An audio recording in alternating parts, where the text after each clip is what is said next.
Саламатсыңарбы туугандар. Акыркы убакта көбөйүп кеткен суроолорго жооп берейин деп чечтим бүгүнкү күнү.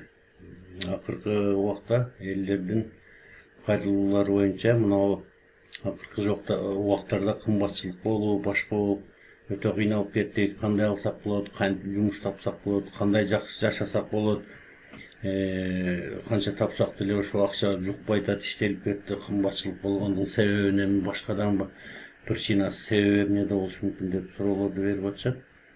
Эми анын себептери, причиналары көп. Ар бирине токтолуп отурганга убакыт жок. Эми азыр эмне иш кылсак болот, кандай кылсак болот, чет жакка кетип иштесек болобу, Россияга, андан да башка жактарга иштесек болобу деп жатышат. Албетте эми уктап отура бергенде, жата бергенде эмне, кете турган жактарга кетиш керек. Кете турган жактарга кетиш керек, иштеш керек. Эми Кыргызстанда өзүңөр билесиңер, эми бүт бай мамлекеттерден сырткары биздин Борбордук Азиядагы айрыкча ушу Борбордук Азиядагы мурдагы 15 союздук республиканын ичинен Борбордук Азияда экономикалык жак акырындык менен өнүгүп аткан учуру. Сондуктан Россияга окшогон же болбосо дагы бир Европадагы өнүккөн мамлекеттерге кетип аябай бутуна туруп келип атпайбы жердештерибиз. Вот ошондой алыс жактарга кетип иштеген жакшы, негизи жаман эмес. Аны бирок кетип иштеш үчүн эмне кылыш керек? Билиш керек өзүңөрдү. Кайсы жерге барганда, астрологияда термин бар, место счастья деген. Атайын бир түшүнүк да. Кайсы бир шаарда адам үчүн эң жакшы жашоо жүрөт. Кайсы жерде жакшы акчаларды табат, башка кылат. Анан акчаны жакшы тапса, материалдык жагы жакшы болсо, анан кааласа машина алат, үй алат, турмуш шартын оңдойт деген баардык акчадан зависит этет да, туурабы? Анан биздикилер келип эле могу сетевой маркетинг, финансовый пирамида деген бале чыккан, өзүңөр билесиңер, 20 жылдан ашык, 30 жылга жакындап калды, элдин канын соруп келишет. Бүт эле биздин Кыргызстанда эмес, бул общий мурдагы 15 союздук республика боюнча, союз боюнча, мурдагы союз боюнча таркап кеткен. Ошо бул аферисттердин компаниялары бүт элдин канын сормойт. Бизде да ошондой нерселер бар экен. Мен алыс кетпей эле өзүмөн айтайын. Мен бир кыз чакырды, ошондой иштеп көрбөйсүң. Мен айттым, айланайын карындашы, мен силерге иштегенге болбойт, мен өзүм орган тарапта иштейм. Орган тарапта иштеп турсам, анан элди алып келип алып команда топтойт экенсиңер. Антип кайра элдин канын соруп отурсак кандай болот? Болбой калат го десем, жок, боло берет келиңиз. Анан ошол кыз мага ачыгын айтып атпайбы? Бул финансовый пирамида боюнча силерди жумушка чакырып аткан сетевой маркетингдер эч качан барбагыла туугандар, эч качан барбагыла. Ошол кыз мага маалымат берип атпайбы? Бир момундай статистика берип атат. Билесизби, азыр жумуш издегендердин баардык газеталарды, сайттарды карабам, баардык жерде эле жумуш издегендер дейт. 80% дейт, биздин статистика боюнча 80% адамдар жумушсуз жүрөт дейт. Биз ошондон пайдаланып калабыз дейт. Пайдаланып калабыз, чакырабыз дагы. Андай эле, мындай эле, бизде мындай товар түрүндө сатсаңыз болот, же болбосо команда топтобойсуз, жөн эле келсеңиз болот деп чакырып алып, андан илештирип алгандан кийин акча чыгып турат. Сиз да илешсеңиз, сиздин аркаңыздан канча көп адам келсе, ошончо акча чыгып турат. Айланайын, койгула, башымы ооруп калгыла дедим. Өзүм орган тарапта иштесем, анан кийин кайра монтип элдин канын соруп отурса, бизге жарашпай калат деп мен отказ берип койдум. Көрдүңөрбү, 80% эл жумушсуз жүрүптүр Кыргызстанда. 80% элдин. Андай болгондон кийин, конечно, бизде эми бир жерге барсаң 5000 айлык десе, кайсы бир жерге барсаң 3000, 4000 десе, кайсы бир жерге барсаң 6-7 миң, 10 миңге жетпеген айлыкты айтып отурса, кайсы жакта силердин экономикалык жагыңар өнүгөт. Эми бар айлыгы жакшы, мисалы 15 миң, 20 миң, 25 миңге чейин барган айлыктар бар. Эми андай жумуштар тилекке каршы оңойлук менен табылбайт да.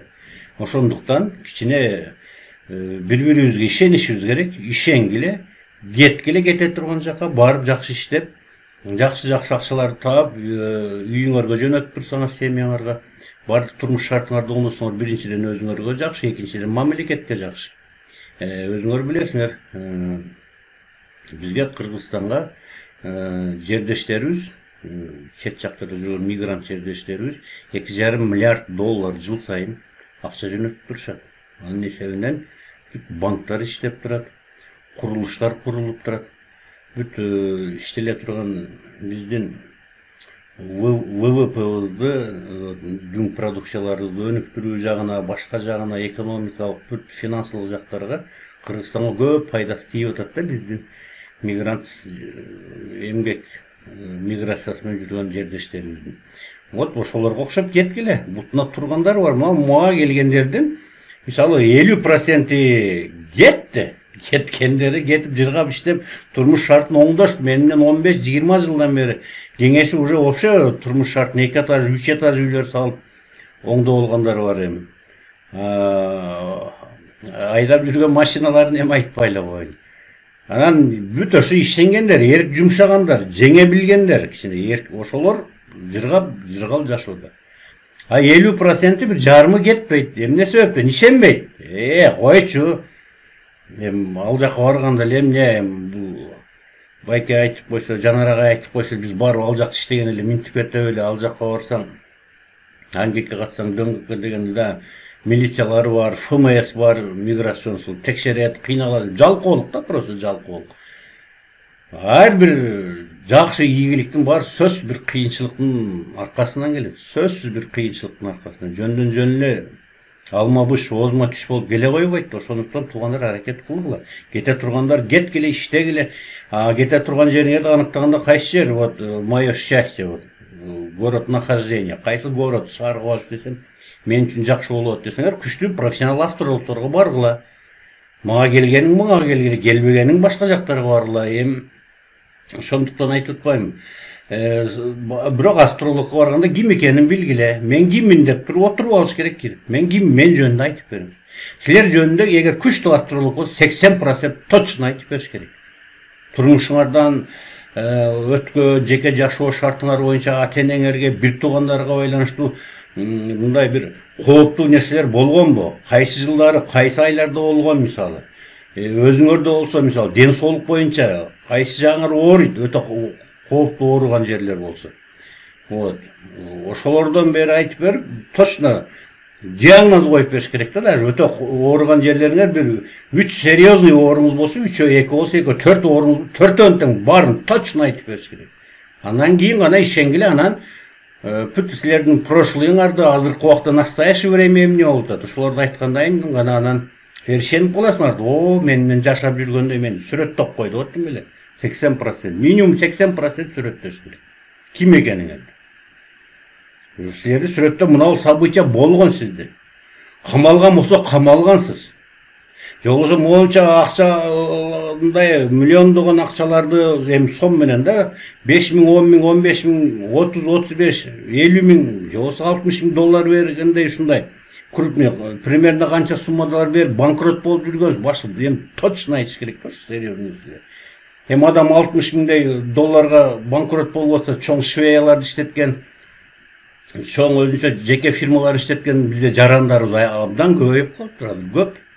Ошолор келишет, анан финансовый жактан өтө чоң. Мына дагы бир сразу кыздарыма кызык нерсе кошуп кетейин. Мисалы, бизде Бишкекте чоң бир пожар болгон бир базар бар, базардын атын айтпай эле коеюн. Потому что ал кыз укса, капа болуп калат.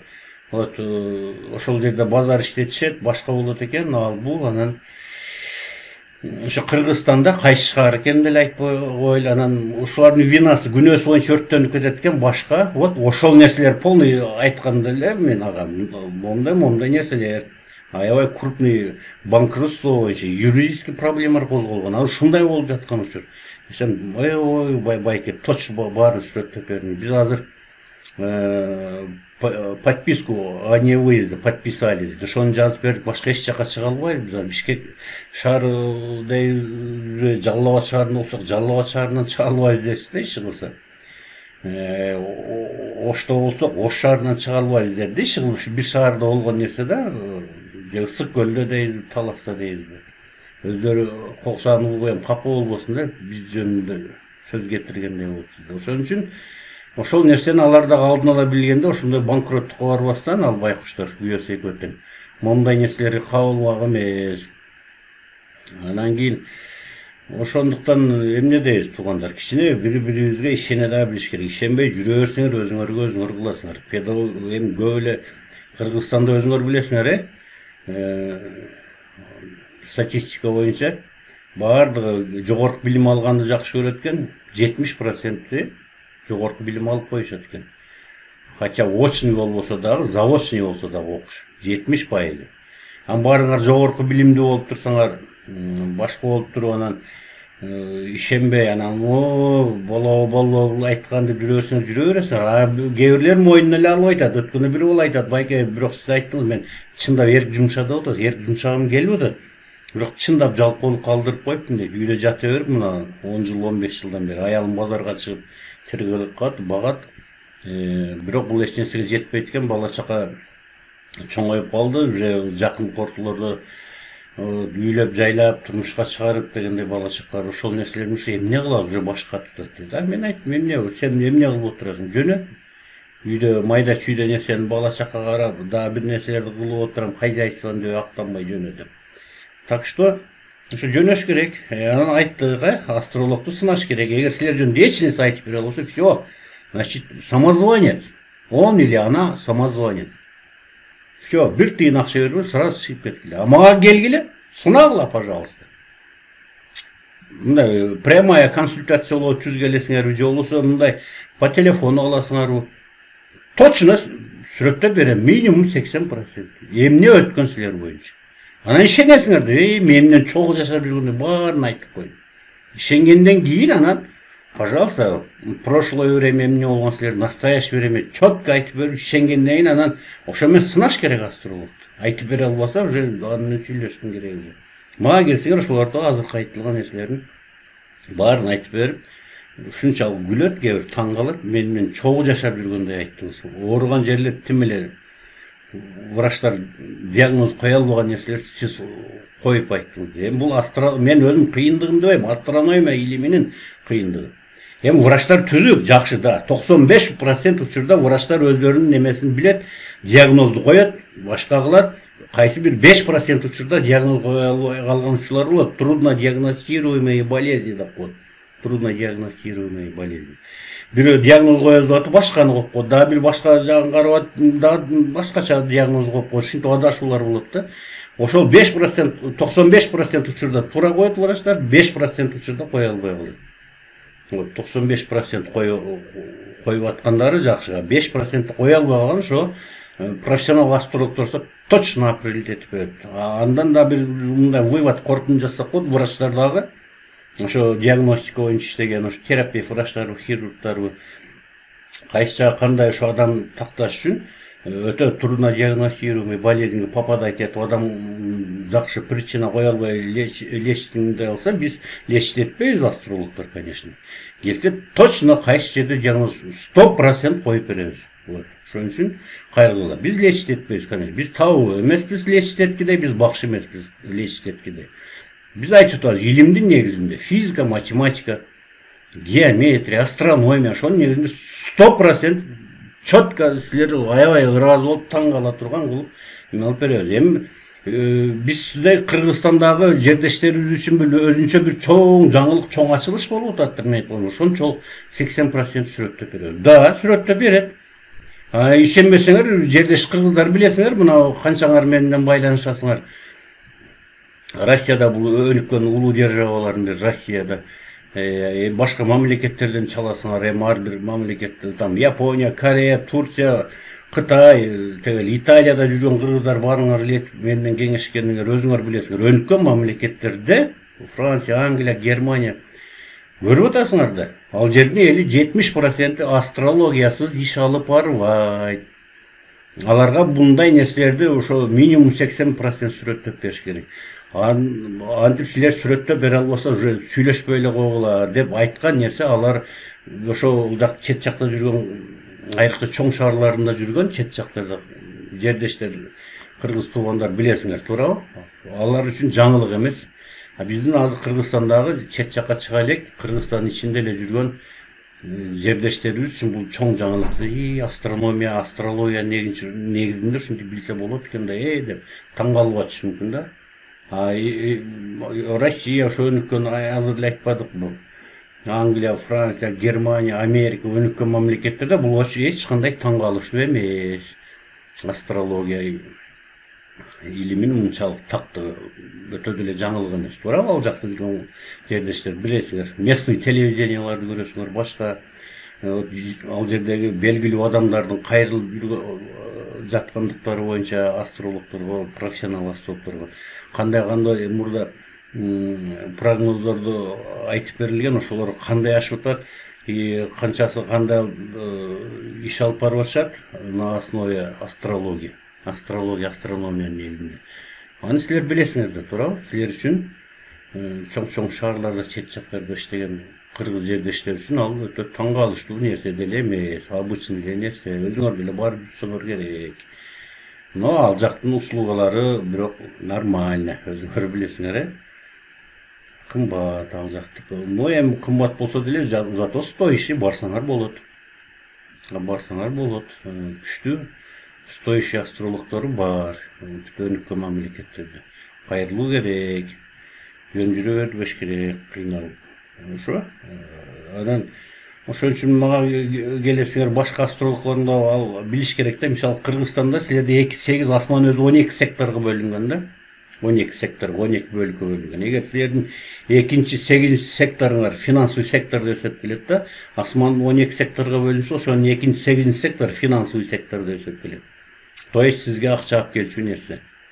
Секторлор. Эгер сиздики 2 сектор жабыркаган болсо, сиз 1000 гений болсоңуз да бул жерде эч качан жыргабайсыз. Сөзсүз кетишиңиз керек. Эч качан байым деп ойлобоңуз, башка кылбоңуз. Бар аябай универсал кыйын адамдар.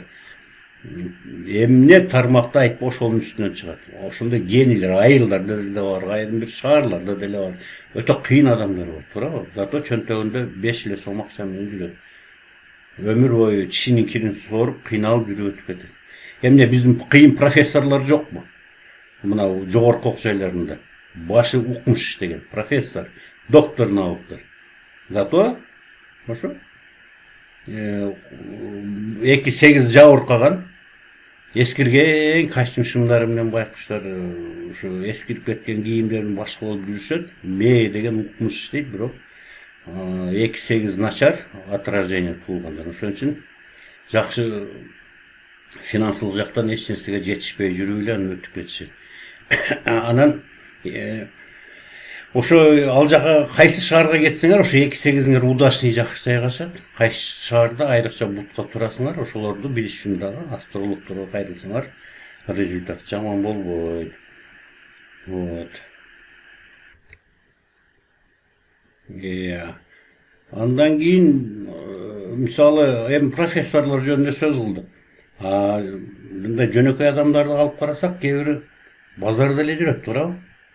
Базарда эле жүрөт, соода там бири мал базарда эле жүрөт, бири дагы бир овощ, фрукты, башка ал жак бул жактарда аябай пешене тери менен иштейт, эмгек кылат, башка кылат, колунда момчу акчалар жүрөт.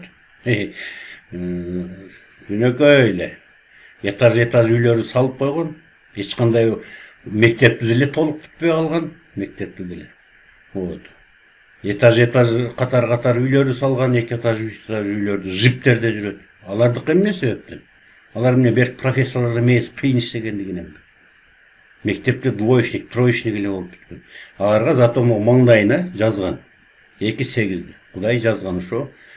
По астрология, астрологиянын тили менен айтканда 2-8 ошо асмандагы 2-8 сектору аябай жакшы, удачный. Ошо 2-8ге карата, по отношению 2-8 секторго карата планеталар аябай жакшы бурч түзүп турганда, ошо 2-8де жайгашкан планеталар. Вот ошондо төрөлгөн адамдар. Тамганы окуса деле деп по слогам муунга бөлүп окуйт. Өмүр бою муунга бөлүп окуйт. Жазса бир ушундай почерк не поймешь, да? Но все равно зато миллионерами они становятся, да, миллиардерами становятся. Так что Ойлонгула туугандар, азыркы астрология, астрономия илимдери азыркы убакта аябай практикалык маанилери ушундай чоң, өтө зор. Ишенгиле, ошон үчүн адамдын айткан сөзүндө келгиле, кыйналып атсаңар тез бутка турабыз, ийгилик тез болсун дегенде. Ийгилиги тез бат эле ийгилик бутка туруп кеткендер мына 15-20 жылдан бери уже бутка тургандар бар. Эң акыркылар 3 жыл мурда келип кеткендер мына 3 жылдан бери бутуна туруп калгандар бар. 2 жыл, мына былтыр 1 жыл мурун жакынкы 3-4 айда кеткендер бар. Кеткиле силер дагы. Эгер ушундай мен тойдум, ушундай кыйынчылык жашоодон, тартыш жетишпеген жашоодон тойдум десеңер, кеткиле. Эмне кылып жүрөсүңөр? Жүрө бербегиле, ишенгиле.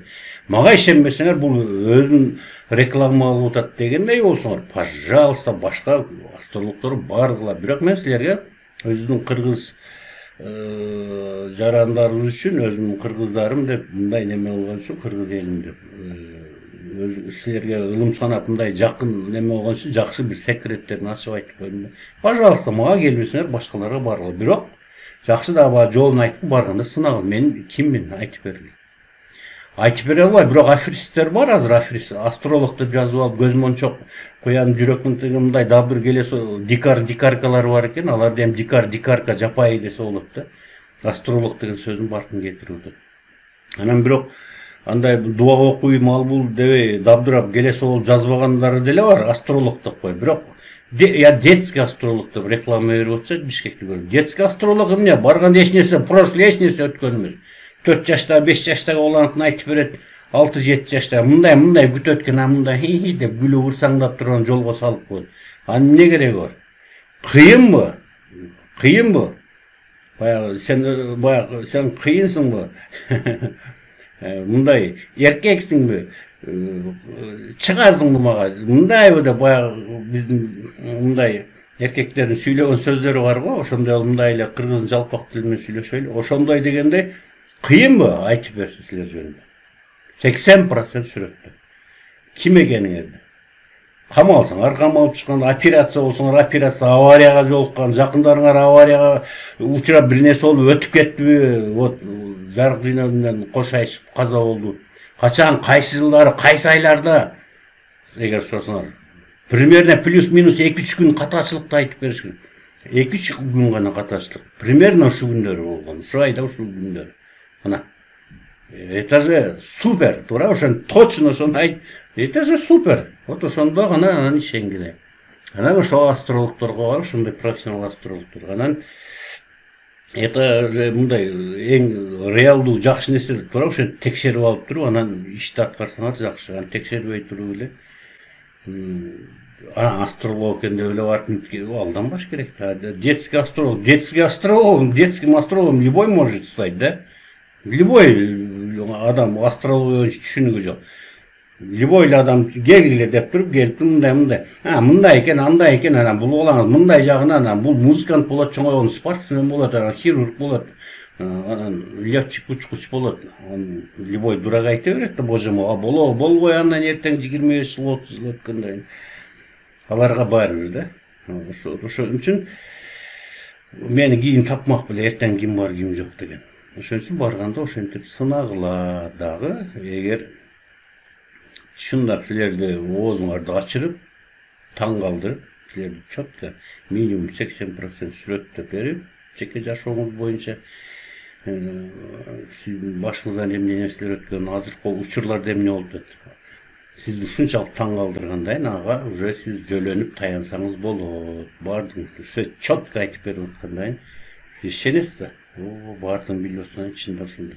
Значит, сиздин прошлыйыңызды айтып берип, прошлый нерселериңизде эмне болгон, настоящий время эмне болгон, ишендиргенден барын прошлый нерселерди, настоящий времяда болгон эмнелерди точно айтып берген, туура айтып берген адам уже келечекке дагы сизге туура жол көрсөтөт, туура багыт көрсөтөт.